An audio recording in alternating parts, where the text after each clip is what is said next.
Hi guys, I know it's barely been a week since I've seen you, but it feels like so much longer. I guess the world slowing down has kind of got something to do with that, right? Uh, well, I know that it's technically our spring break, but I wanted to chat with you for a few minutes. I hope that's okay. Did you know that that we are actually living history right now? Right now. We have studied so many things in history, from the early settlers in the New World, the War of Independence, slavery, segregation, the Civil War, and everything in between, all the way up to 9/11 and the War on Terrorism. We've studied different eras. Most recently, we've studied the 1920s, the Roaring Twenties. Um, it was filled with a lot of really, really great things, like life after World War I, right? Certain important amendments, the 19th Amendment, women's suffrage. You all remember our exercise on petitions. Um, the spiritual revivals that happened, Prohibition, with all their speakeasies and flappers, and Charles Lindbergh, right? The first flight across the ocean. But what we didn't talk about was the Great Depression. And when a lot of people think of the 1920s, they think of the Great Depression. But we didn't talk about a lot of it because it was kind of towards the tail end of that era.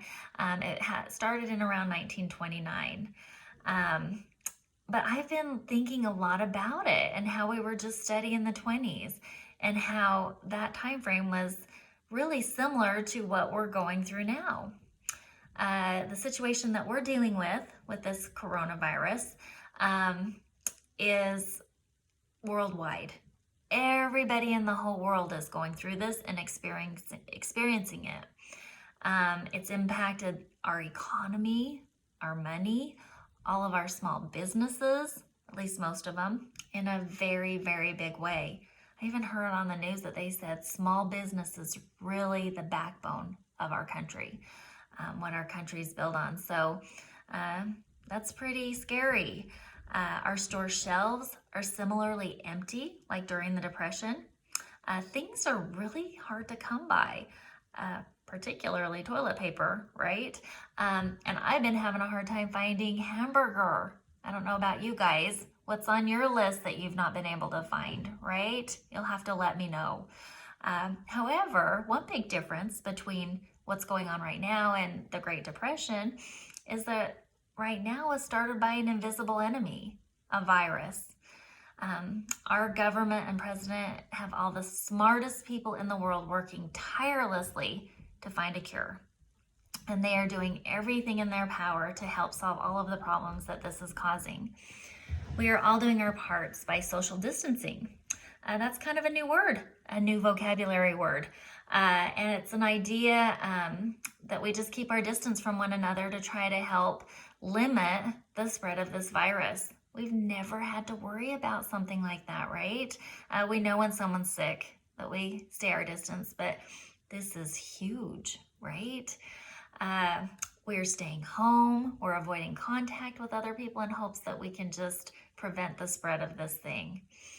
But just like the Great Depression and all those other times that we have studied in our history books, we are actually living this history right now.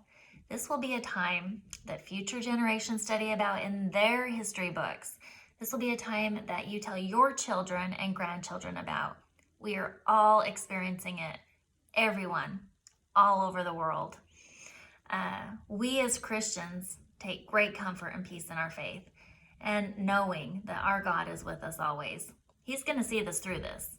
We know it. We know this. But in the meantime, Miss Mackenzie and I, we know that it's spring break, but we want you to keep a journal. We want you to document your feelings and your thoughts every day about what's going on, about how you're feeling about missing school. Maybe it's going to change as time goes on. How you're feeling about missing sports and friends and church, all those kinds of things. We want you to write it down in your journal. What are your feelings? What are your fears? and concerns. This journal is probably more important than the one that we keep at school. In fact, I guarantee it. This is actually somewhere that we can compile all of our experiences when we get back to school and read about what everyone was going through. I have a feeling that we're all kind of feeling some of the same things. This is like first person. You guys are documenting history from your eyes, and that's a pretty big deal. And finally, this is what I'm most excited about. We are wanting your moms and dads to videotape you answering some questions for us. I'm going to text or email or send on Remind some questions to your parents that I want them to ask you, and have them record your answers and send them back to me so that I can add that in everything that we're putting together about this time in history. It's going to be really neat. So I'm excited for you to do this. I'm so excited to see your sweet faces. We miss you so, so much. We are so hopeful that we get to see you soon. Love you guys. You're our kids. We just love you and miss you and think about you every single day. So parents, please check your email, Remind, text. Somehow I'm going to get you these questions for you to go ahead and ask the kids and have them go ahead and just text me those videos. But definitely use your discretion in asking those questions as far as what your kids are ready to answer or not. And it could create a really good dialogue. Anyhow, I hope everybody's doing great. I hope you all are enjoying your time off and your time together. We miss you. Feel free to call or text or FaceTime or whatever you want to do. I miss you guys. Can't wait to hear from you and talk to you. I love you big. Take care. Mwah.